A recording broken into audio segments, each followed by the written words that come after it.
now I'm going to tell you in 15 minutes how to raise millions for all the bad corporations of the world.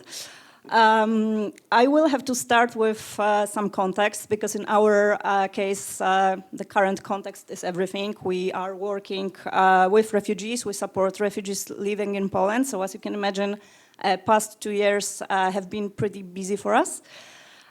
So I will start a little bit about how we expanded over the past 3 years. And we can also briefly discuss why. But it will be about raising money from corporations in the end. I will give you an example of a corporation who has been with us for 5 years now and has been with us through all that we went through over the past 3 years especially. This is our status at the end of 2022, so we were employing 104 staff members. We were supported in 2022 by almost 500 volunteers. Our operational budget, as you can see, was almost 4 million euro, which was definitely the first of this scale for us. And we were able to reach out to more than 22,000 people. And yeah, what happened to us? This is our staff growth since 2019, as you can see. We are now at 125. We ended 2022 with 104.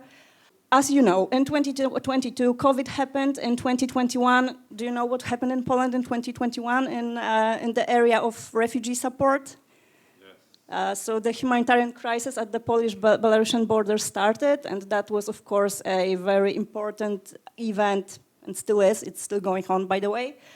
Very important event for us, and we started our first emergency response operations at that time, providing humanitarian assistance at the Polish-Belarusian border.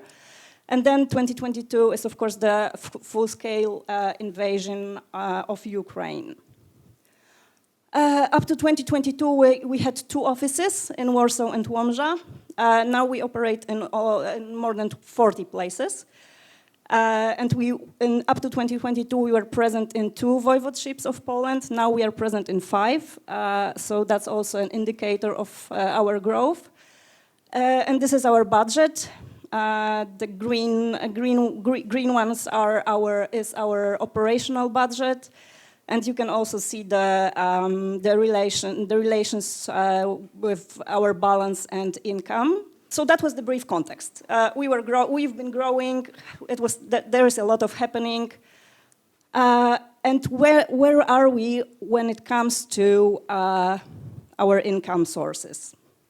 As you can see, we are quite independent from the public funding, which is very crucial for us. If we go back to 2016, it was this graph would look completely opposite. We were totally dependent on public funding, and after the election in Poland in 2015 and the crisis of the migration policy in Europe in 2015, we had to switch from public funding into independent funding. And right now, our biggest group are private donors. And then the broad term of corporate donors is our close second.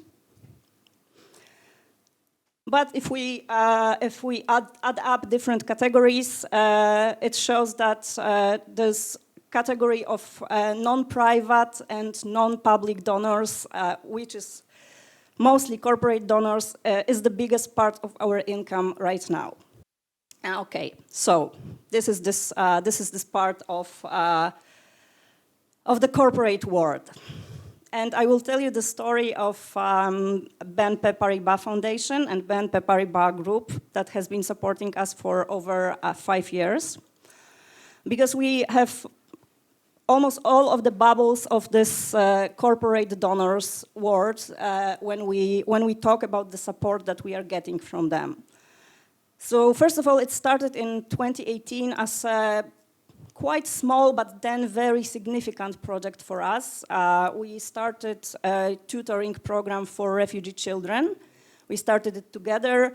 It started with a budget of 50,000 euro, which was at that time a really big amount of money for us. It still is, but it was unprecedented back then. And we were able to start this program, and we were able to plan it in the long term, which was quite rare for us, as we were used to public funding where everything is, well, another reality. So that was very important to us. The program is still running. It has now 100 participants, and the budget of this program is over 1 million zlotys. So it's 5 times bigger. It's not all the money is coming from the same donor. We are funding it through different sources, but still the BNP Paribas Foundation is our main partner in this program. And over time, we were developing our cooperation with them to also in other areas. So first of all, they were supporting us through all the 3 crises that we are still going through. So we got extra donations from them during COVID. We got extra donations from them during when the humanitarian crisis at the Belarusian border started. And of course, we got extra donations from them after the Russian invasion of Ukraine. But what they are doing, and what is very important to us, is that they are also a partner with us in many areas regarding engaging their employees and engaging their customers. So they are raising awareness regarding refugees and refugee issues among their clients and among their employees. Yeah, and in some areas, they also became our clients, as they were organizing Polish courses for their Ukrainian customers living in Poland. And we were, as we have experience in that, we were the operator of the courses that they were offering to their customers. So we are cooperating with them in many different areas. We are cooperating with many different branches of the group, both in Poland and outside of Poland. And I think this is a really good example of a cooperation, of a good cooperation with a corporate partner, long-term corporate partner, strategic for us in many areas. And also a partner that, when it comes to supporting refugees, is very much in line with our standards and our mission. Okay. So how do we work with business donors is something that I want to mention in the end. First of all, we are trying to be flexible, but we are trying to do it in a smart way. So we can be flexible when it comes to forms of support, forms of communicating the support, engaging employees, but we are definitely not flexible when it comes to our standards and our mission. So if we don't agree with a potential business partner on how to run operations, how to support clients, how to work with our clients, when it comes, for example, to their privacy, then we just don't join that kind of partnership that is not in line with our standards and our mission. Another thing is integrity. This is a photo from the Polish-Belarusian border from the beginning of the humanitarian crisis there. This girl in the yellow sweater was 16 years old when this photo was taken almost 2 years ago. They were not led into Poland. They spent 10 weeks on the ground there at the border. We don't know what happened to them. But we are still present at the Belarusian border. And if any potential partner is not okay with that, because it's against the policy of Polish government, for example, or also the policy of European Commission, apparently, then we don't care. I mean, we don't have to work with someone who, again, is not in line with our standards and our mission. We support all refugees, and this is the most important thing for us. And stability as a goal, of course. We never reached this state, and we never will.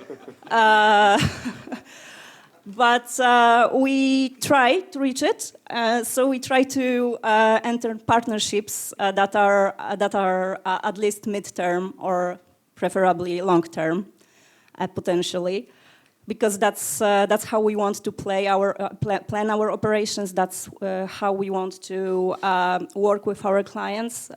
Responsibility towards our clients is very important to us. We cannot stop psychotherapy, or we cannot stop legal aid while the procedure is still undergoing because we don't have money anymore. So we are trying to establish long-term partnerships, and we are looking for partners who are also interested in this. And the last rule, I would say, is constant planning. And so we are never happy with what we have, and we are never satisfied. And we know that it can end any day. And now, for the last 2 years are the first years in our history that we have money, but we know that it's gonna end. So we are planning our next moves. Also regarding cooperation with business donors, we are now in the phase of expanding our commercial offers to offer to business partners. We are creating a separate entity, and we will run all our commercial services for business partners through this separate entity so we can make profit for the foundation. That's one thing that we are in process of doing. And another thing is that we are kind of trying to make friends with the public funding again. This time, probably mostly fundings that came directly from the European Commission. We try to stay clear of the Polish government as much as we can. But yeah, we are aware that once the international NGOs that came to Poland and flooded Poland with money for humanitarian response are out of Poland, we will be back to, well, maybe not square one, but definitely a few steps back. Yeah, we are always planning, and we are never happy. That's the last thing I wanted to say. Thank you. Thank you. Thank you very much.